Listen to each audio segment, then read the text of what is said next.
नमस्कार, बहुत स्वागत है आपका हमारी इस खास पेशकश में। आपके साथ मैं हूं जिया शर्मा। आज 4 फरवरी है, यानी कैंसर दिवस। आज पूरे विश्व में लोगों को जागरूक करने के लिए कैंसर दिवस मनाया जा रहा है। कार्यक्रमों का आयोजन हर जगह किया जा रहा है ताकि लोग कैंसर के बारे में जागरूक हो सकें, उसके बारे में जान सकें, कैंसर से खुद का बचाव कर सकें। और इस मौके पर हम भी आपके लिए लेकर आए हैं एक खास प्रोग्राम, जिसके तहत एक्सपर्ट आपको बताएंगे कैसे आप कैंसर जैसी घातक बीमारी से बचे रह सकते हैं। साथ ही कैंसर को लेकर हमारे बीच फैले भ्रम को दूर करने का भी हम प्रयास करेंगे। कार्यक्रम में हमारे साथ कई एक्सपर्ट्स जुड़ेंगे। सबसे पहले हमारे साथ जुड़ेंगे apex super speciality hospital and post graduate institute Varanasi से radiation oncologist doctor Ankita Patel और doctor RS Meena, consultant nuclear medicine apex super speciality hospital and post graduate institute Varanasi. आप दोनों का बहुत स्वागत है जी उत्तर प्रदेश उत्तराखंड में। डॉक्टर अंकिता पटेल, सबसे पहला सवाल मेरा आपसे है, क्योंकि आज विश्व कैंसर दिवस है, तो इसका महत्व लोगों को नहीं पता होता है। आप ही बताएं कि इसका आखिर क्या महत्व है। जी नमस्कार। जैसा कि हम सभी को पता है कि आज वर्ल्ड कैंसर डे है, बेसिकली अवेयरनेस डे है। सबसे पहले मैं ये बताना चाहूंगी कि कैंसर के बारे में बहुत सारी गलत धारणाएं हैं। कैंसर का नाम सुनते ही लोग डर जाते हैं, बट अगर कैंसर के सिम्टम्स हमें पहले से पता हो, कैसे बचाव करना है ये पता हो, कैसे हम उसको सही डायग्नोस कर सके और कैसे इलाज होता है, अगर इसके बारे में आम पब्लिक में अगर थोड़ा भी पता हो तो बहुत सारे केसेस ऐसे होते हैं जो बहुत ही अर्ली स्टेज में हमारे पास आ जाएंगे, जिनका रिजल्ट बहुत अच्छा होता है। यही हमारा मोटो है। तो हर साल 4 फरवरी कैंसर अवेयरनेस डे की तरह मनाया जाता है, ताकि जितने भी कैंसर के ट्रीटमेंट से जुड़े हुए लोग हैं वो आम जनता को कैंसर के बारे में जागृत कर सकें, कैसे उसको डिटेक्ट करना है, कैसे उससे बचाव करनी है, इसके बारे में जान सके। इसके अलावा कैंसर के बारे में बहुत सारे मिथ्स, मतलब गलत धारणाएं जो है आम पब्लिक में है, तो उस चीज का खंडन करने के लिए हम बहुत सारे अवेयरनेस प्रोग्राम्स करते हैं, कैंप्स करते हैं, रैलीज करते हैं, ताकि लोग जागरूक हो सकें और गलत जो धारणाएं हैं उसमें फंस के, गलत जो प्रैक्टिसेस है उसमें फंस के एक जो क्यूरेबल या इलाज के लायक जो बीमारी है उसको लाइलाज या इनक्यूरेबल ना बनाए। इसके अलावा कैंसर अवेयरनेस डे के दिन बहुत सारे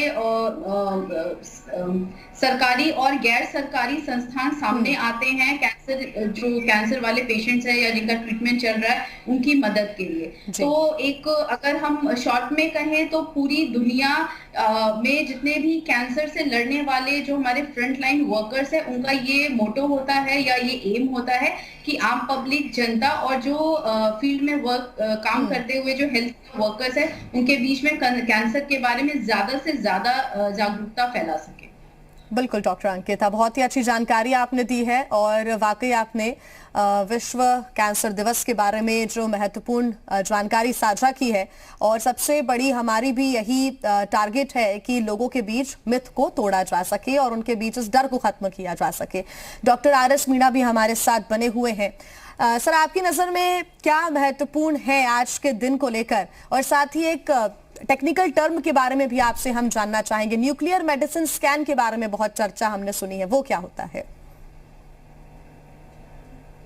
एक न्यूक्लियर मेडिसिन और पेट सिटी एक नया डिपार्टमेंट है मेडिसिन फील्ड में, जिसके हम कैंसर के डायग्नोसिस कौन सी स्टेज में है, कौन सी मतलब स्टेज के अकॉर्डिंग ट्रीटमेंट प्लान करने के लिए, पेशेंट का ट्रीटमेंट का रेस्पॉन्स पता करने के लिए और उसके आगे के फॉलोअप के लिए पेट सिटी, बोन स्कैन काफी मतलब हद तक बीमारी के बारे में बताते हैं और उसके हिसाब से ट्रीटमेंट प्लान चेंज हो सकते हैं और पेशेंट का आगे का फॉलोअप के लिए बहुत जरूरी है। बिल्कुल, और लगातार हम आज कैंसर दिवस के दिन लगातार आपको टेक्निकल टर्म्स के बारे में बता रहे हैं। एक और टेक्निकल टर्म होता है डॉक्टर अंकिता, रेडिएशन थेरेपी। हालांकि इससे लोगों को थोड़ा डर भी लगता है। आप बताएं कि क्या ये सेफ है और ये क्या होता है एक्चुअली? सबसे पहले तो रेडिएशन पे जाने से पहले मैं बताना चाहूंगी, जो कैंसर का इलाज होता है वो कई तरीकों से होता है, जैसे कि surgery, chemotherapy, radiotherapy, targeted therapy, immunotherapy और हार्मोनल थेरेपी। तो शरीर में बहुत तरीके के कैंसर होता है। अलग अलग जगह पे अलग अलग तरीके का कैंसर होता है, अलग अलग स्टेजेस में कैंसर जो होता है वो डिटेक्ट होता है। तो हर बीमारी का, हर स्टेज का अपना अलग इलाज होता है, जिसमें हम कॉम्बिनेशन ट्रीटमेंट करते हैं या मल्टी मोडालिटी ट्रीटमेंट करते हैं। हो सकता है किसी पेशेंट में सर्जरी और रेडिएशन की जरूरत पड़े, हो सकता है किसी पेशेंट में रेडिएशन और कीमोथेरेपी की जरूरत पड़े, या हो सकता है किसी पेशेंट में सर्जरी या कीमोथेरेपी की जरूरत पड़े। तो इस तरह से हम कॉम्बिनेशन ट्रीटमेंट करते हैं। इसका मेन उद्देश्य होता है कि कैंसर को जड़ से निकालना। और दूसरी चीज, अगर हम किसी एक टेक्निक से ट्रीट करने जाएंगे तो हो सकता है साइड इफेक्ट बहुत ज्यादा हो। तो 2 टेक्निक्स या 3 टेक्निक्स को कंबाइन करने से रिजल्ट भी अच्छा होता है, कंबाइन साइड इफेक्ट भी कम हो जाता है। अब हम स्पेसिफिकली रेडिएशन की बात करेंगे तो रेडिएशन नाम सुन के ही लोगों को डर लगता है, क्योंकि काफी बार ये सुना जाता है कि रेडिएशन जो होता है वो उससे कैंसर होता है, और फिर हम ये बोल रहे हैं कि रेडिएशन से हम ट्रीटमेंट कर रहे हैं। तो radiation basically double edge sword है। जब हम इसे अनकंट्रोल्ड वे में देते हैं या एक्सपोजर होता है तो उससे कैंसर हो सकता है या उससे हम फुल इफेक्ट हो सकता है। पर जब हम रेडिएशन से कैंसर का ट्रीटमेंट करते हैं तो वो एक बहुत एडवांस मशीन के थ्रू होता है, जिसको लीनियर एक्सेलरेटर कहते हैं, और उसमें भी बहुत तरह तरह की टेक्निक्स होते हैं, जैसे कि conventional 3D CRT, intensity modulated radiotherapy जिसे शॉर्ट में IMRT कहते हैं, इमेज गाइडेड रेडियोथेरेपी जिसको कि शॉर्ट में IGRT कहते हैं, वॉल्यूमेट्रिक आर्क थेरेपी जिसको कि शॉर्ट में VMAT कहते हैं। तो अलग अलग तकनीक से हम इलाज करते हैं। तकनीकी एडवांसमेंट जो हुआ है वो बेसिकली इसलिए हुआ है ताकि हम ज्यादा से ज्यादा कैंसर टिश्यू को टारगेट कर सके, कैंसर सेल्स को मार सके, और उसके अगल बगल जो नॉर्मल टिश्यूज होता है, जैसे कि अगर मुंह का ट्रीटमेंट, मुंह के कैंसर का ट्रीटमेंट कर रहे हैं तो पीछे रीढ़ की हड्डी का नस होता है, यहाँ पे आपके थूक बनने वाली ग्रंथि होती है, ये जबड़े वाली हड्डी होती है, तो इस पे हम डोज काफी कम रखते हैं ताकि आगे चल के साइड इफेक्ट ना हो। इसी तरह जब हम स्तन कैंसर का ट्रीटमेंट करते हैं तो नीचे फेफड़ा होता है और हार्ट होती है, तो हम इस तरह से ट्रीट करते हैं कि इन सब ऑर्गन्स पे डोज कम पड़े। इसी तरह अगर हम बच्चेदानी वाले कैंसर का ट्रीटमेंट करते हैं तो आगे पेशाब का थैला होता है, पीछे लैट्रिन का रास्ता होता है, तो इन सब ऑर्गन्स पे डोज कम पड़े। तो वो इतना टारगेटेड होता है कि बहुत ज्यादा साइड इफेक्ट होता नहीं है और इसमें बहुत घबराने की बात नहीं होती है।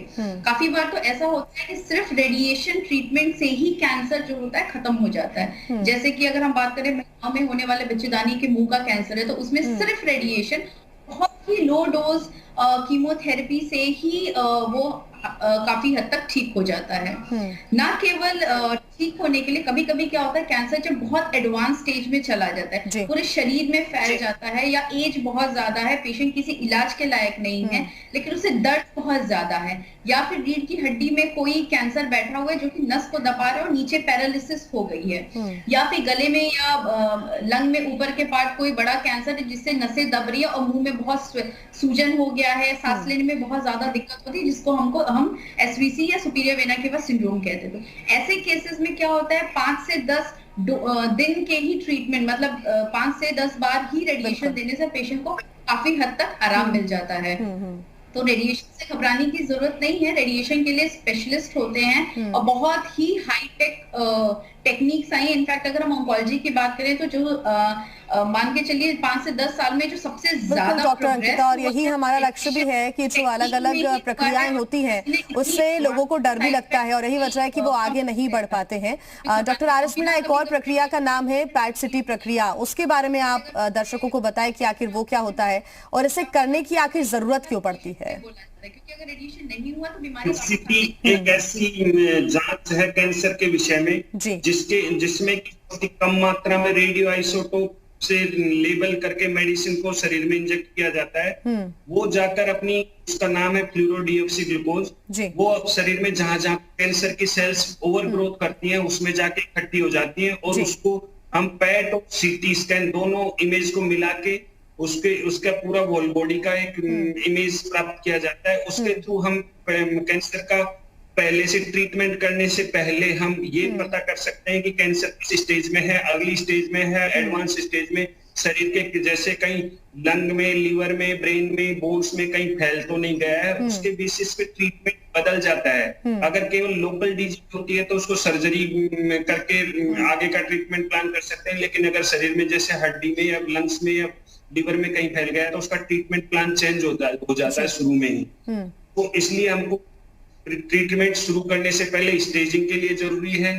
पेशेंट का ऑपरेशन करने के लिए जैसे पहले नहीं हुआ लेकिन बाद में ऑपरेशन के बाद में पता करना है तो रीस्टेजिंग के लिए, ट्रीटमेंट का रेस्पॉन्स पता करने के लिए कि कीमो का या सर्जरी के बाद कितना रेस्पॉन्स आया है, उसके बाद कुछ बचा हुआ नहीं है या फिर कहीं दोबारा तो नहीं हो गया 2 महीने बाद, तो रेजिडुअल और रिकरेंस को पता करने के लिए, और अगर पूरा ट्रीटमेंट खत्म हो गया उसके बाद में फॉलोअप देखना है पेशेंट को कि 5 साल बाद 2 साल बाद कहीं दोबारा तो नहीं हो गया, पेशेंट सब कुछ ठीक है, तो उसका पता करने के लिए भी पेट आज के समय में बहुत ही इंपॉर्टेंट जांच है जिसमें कि पूरा शरीर का एक साथ पूरा वर्कअप हो जाता है। बिल्कुल, एक संदेश भी आप दें डॉक्टर मीना कि क्या कैंसर एक लाइलाज बीमारी है, इसको लेकर लगातार भ्रम लोगों में रहता है, आपका क्या मानना है? कैंसर एक लाइलाज बीमारी नहीं है। आज के समय पे टेक्नोलॉजी बहुत एडवांस हो गई है और सब कुछ कैंसर का इलाज करने से पहले जांच करके सही समय पर सही उपचार किया जाए तो ये आज के दौर में लाइलाज नहीं बची है। बिल्कुल। डॉक्टर अंकिता, आपने क्योंकि कीमोथेरेपी का भी जिक्र किया था, क्या बुजुर्ग कीमोथेरेपी को सहन कर सकते हैं? क्या वो बियर कर सकते हैं इसको? तो कीमोथेरेपी जो होता है ये एक बहुत ब्रॉड टर्म है। मैं सिर्फ कीमोथेरेपी नहीं बोलूंगी, कीमोथेरेपी, हार्मोनल टारगेट इम्यूनोथेरेपी, ये चारों ही आते हैं जो हम पेशेंट के अंदर टैबलेट फॉर्म में या इंजेक्टेबल फॉर्म में देते हैं, क्योंकि पूरे शरीर में जाके एक्ट करता है। तो अभी इतने इफेक्टिव और लो साइड इफेक्ट वाली दवाइयां आ चुकी हैं कि हम 80 या 90 ईयर्स के भी एल्डरलीज को ट्रीट कर सकते हैं विद मिनिमम साइड इफेक्ट। जैसे कि ब्रेस्ट कैंसर में बहुत अच्छी टैबलेट्स आ गई जो पेशेंट 10-10 साल तक लेते हैं और उससे बीमारी काफी कंट्रोल में होती। इसी तरह प्रोस्टेट कैंसर हो गया, लंग कैंसर हो गया। तो जो कैंसर में ट्रीटमेंट होता है वो डेफिनेटली उम्र को देखकर टेलर किया जाता है। ऐसा नहीं कि हर उम्र में हम सेम दवा देते हैं, अलग अलग उम्र के लिए अलग अलग दवाइयां होती है और काफी अच्छी दवाइयां आ चुकी हैं जो मिनिमम साइड इफेक्ट में अच्छा इफेक्ट देती है। तो इसमें मैं हाँ बोलना चाहूंगी कि हम हर उम्र में, चाहे वो 10 साल का बच्चा हो या उससे भी छोटा या 80-90 ईयर्स के बुजुर्ग हो, अगर उनको कैंसर है तो हाँ डेफिनेटली हमारे पास ऑप्शंस होते हैं और हम उनको ट्रीट कर सकते हैं कॉम्बिनेशन चेंज करके, ताकि उनको मिनिमम साइड इफेक्ट। एक और डर होता है डॉक्टर अंकिता कि कैंसर के जो मरीज होते हैं उससे उनके परिवार के अन्य लोगों को भी कैंसर फैल सकता है। क्या ये डर वाली बात हो सकती है? क्या ऐसा हो सकता है? देखिए, सबसे पहले तो ये एकदम गलत धारणा है।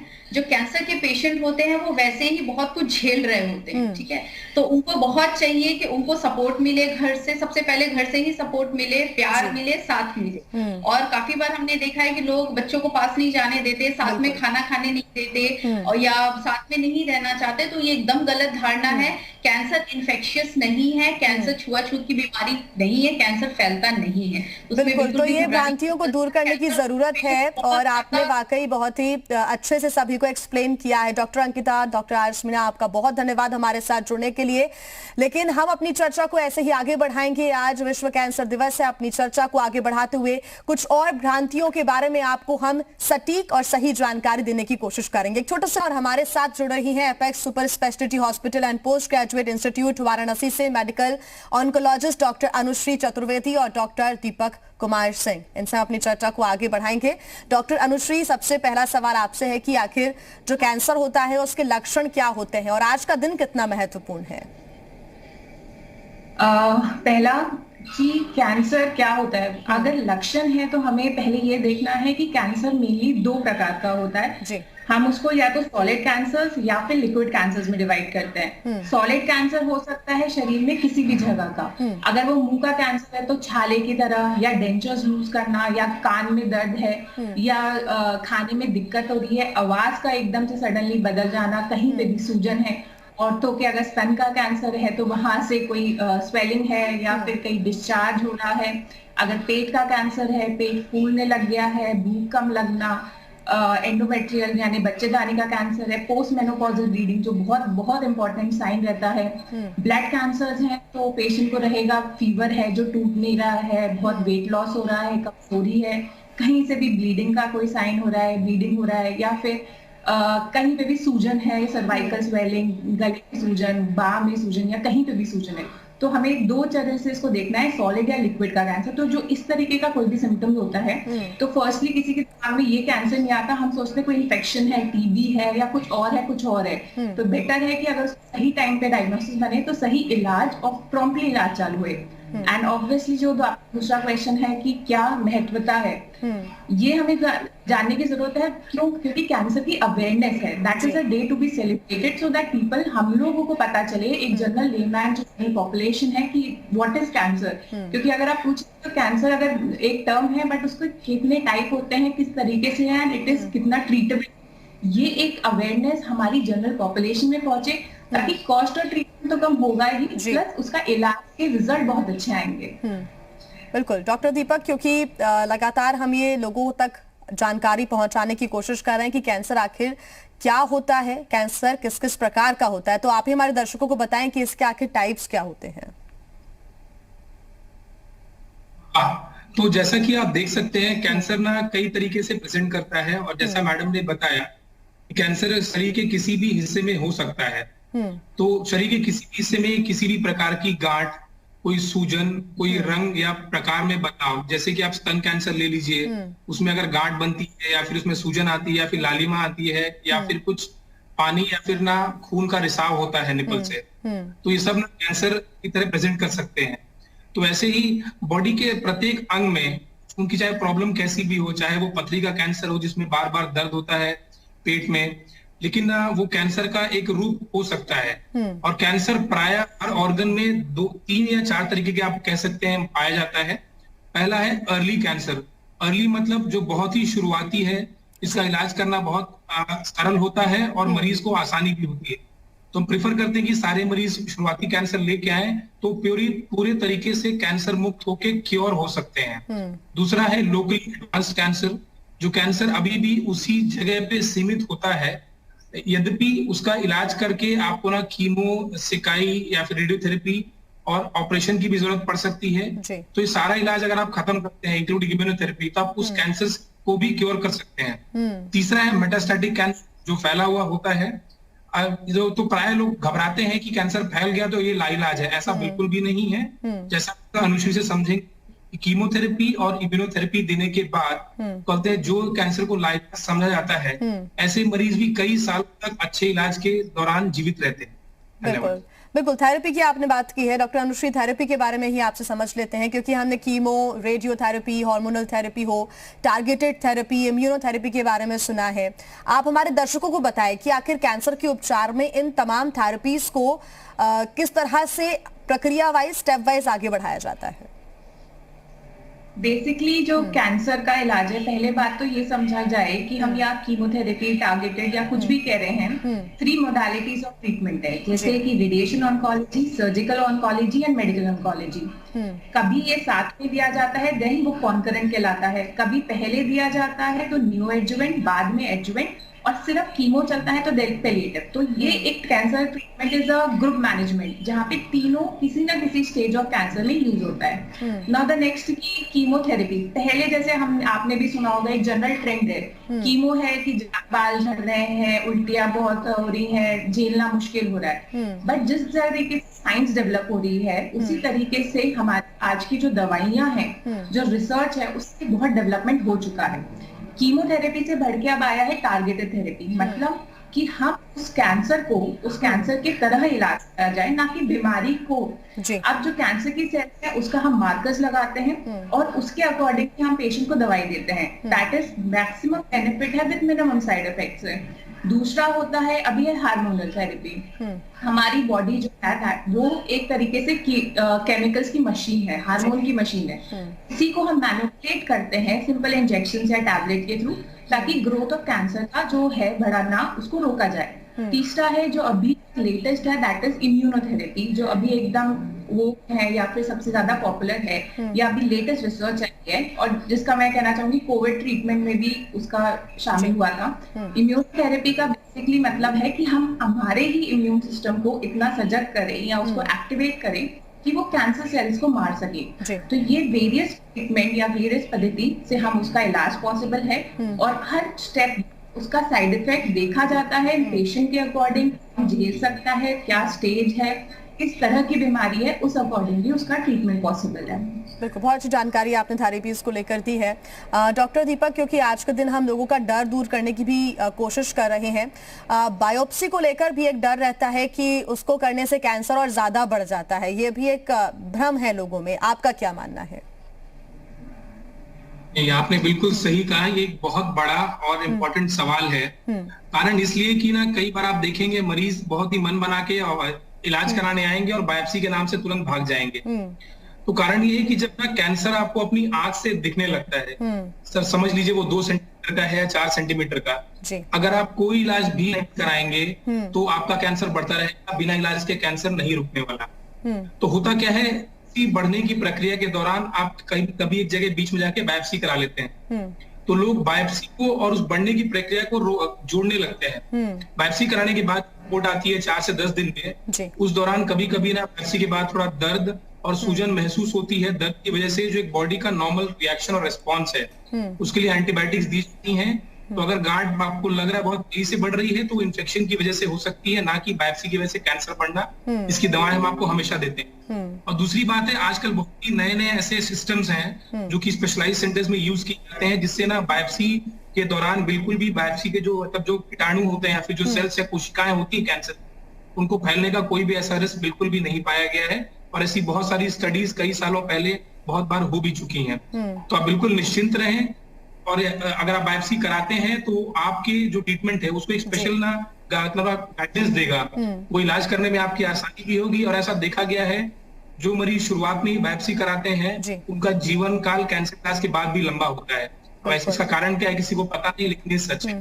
बिल्कुल। डॉक्टर अनुश्री, एक और डर रहता है कैंसर के नाम से ही, हालांकि लोगों को डर लग जाता है, लेकिन एक और डर ये रहता है कि कैंसर कभी ठीक नहीं होता, अगर हो भी जाता है ठीक तो फिर वो वापस आ जाता है, इसका खतरा क्या हमेशा बना रहता है? इसके लिए इम्पोर्टेंट है, जैसे मैंने शुरुआत ही कहा था, किस टाइप का कैंसर है, कौन सी स्टेज का कैंसर है, और कौन सा जहां किस शरीर में कौन से हिस्से का कैंसर है। हम कहते हैं क्योर, अगर पेशेंट हुआ, पूरी तरीके से बीमारी निकल गई, हम उसका स्कैन कराया, जो भी कराया, अब उसमें क्योर हो चुका। बट हर कैंसर के मरीज को हम फॉलो अप के लिए जरूर बुलाते हैं। मोस्ट ऑफ द कैंसर, जैसे ब्लड कैंसर है, हम कहते हैं दैट इज 80 to 90% क्योरेबल है ब्लड कैंसर। बट जब ब्रेस्ट का कैंसर है, अगर वो स्टेज 1, स्टेज 2, स्टेज 3 के अंदर ऑपरेट हो चुका, तब ट्रीटमेंट पूरा किया जाता है, देन फॉलो अप। हाँ, ये बोला जाता है दैट इज योर क्योर, मतलब आपका कैंसर पूरी तरीके से ठीक हो चुका है। पर हर पेशेंट, कैंसर के पेशेंट को फॉलो अप करना चाहिए। शुरुआती दौर में हम पहले साल या 2 साल में हम उसको हर 3 महीने से बुलाते हैं, दूसरे तीसरे साल में हम इंक्रीज करके हर 6 महीने से बुलाते हैं, और उसके बाद में हर साल 1 साल या इस तरीके से। अगर कैंसर लोकल है, स्टेज 1, स्टेज 2 का है, वो क्योर हो जाता है। आने की संभावना कुछ कैंसर में रहती है, बट वो जरूरी है हम उसको फॉलो अप के अंदर रखें पेशेंट को। बिल्कुल, डरने की कोई आवश्यकता नहीं है, फॉलो अप में रखेंगे, नजर बनाए रखेंगे तो फिर किसी भी समस्या से निजात आपको मिल सकता है। डॉक्टर दीपक, क्योंकि आप कैंसर सर्जन हैं, तो हमें बताइए कि अभी प्रेजेंट में कैंसर सर्जरी में क्या क्या नए डेवलपमेंट्स हुए हैं? जो प्रेजेंट सिनेरियो है, आप देखते जाएंगे मेडिकल साइंस में हर दिन कुछ ना कुछ नया देखने को मिलता है। तो अभी जो प्रेजेंट सिनेरियो है, जो आप लोगों से संबंधित है, जनरल पॉपुलेशन से, वो है जिस ऑर्गन में कैंसर है उस ऑर्गन का ना प्रिजर्वेशन करना। मतलब अगर आपको स्तन कैंसर है तो आप ना स्तन का सिर्फ वो कैंसर वाला हिस्सा निकाल के बाकी स्तन को नॉर्मली छोड़ सकते हैं। और ऐसा देखा गया है कि ऐसे मरीजों में या फिर जिन मरीजों में जिनमें पूरा ऑर्गन या पूरा स्तन निकाल दिया गया है, उनमें भी जो ना उनकी जो जीवन आयु है उसमें बहुत फर्क नहीं पाया गया है। दूसरा, आप मुंह का कैंसर ले लीजिए, आजकल मरीज आते हैं गुटखा खाने के बाद उनके अंदरूनी हिस्से में कैंसर होता है, वो चाहते हैं कि कॉस्मेटिक और ऊपर करना, तो आजकल हम लोग एंडोस्कोपी द्वारा या फिर मुंह के। बिल्कुल डॉक्टर दीपक और डॉक्टर अनुश्री, बहुत ही अच्छी जानकारी आपने हमारे दर्शकों के साथ आज साझा की है। और निश्चित ही विश्व कैंसर दिवस के दिन आज हमने दर्शकों के मन में जो डर है, भ्रांतियां हैं और जो नई जानकारियां हैं, वो कम से कम हमने उन तक पहुंचाने की कोशिश की है। बहुत धन्यवाद आपका हमारे साथ जुड़ने के लिए।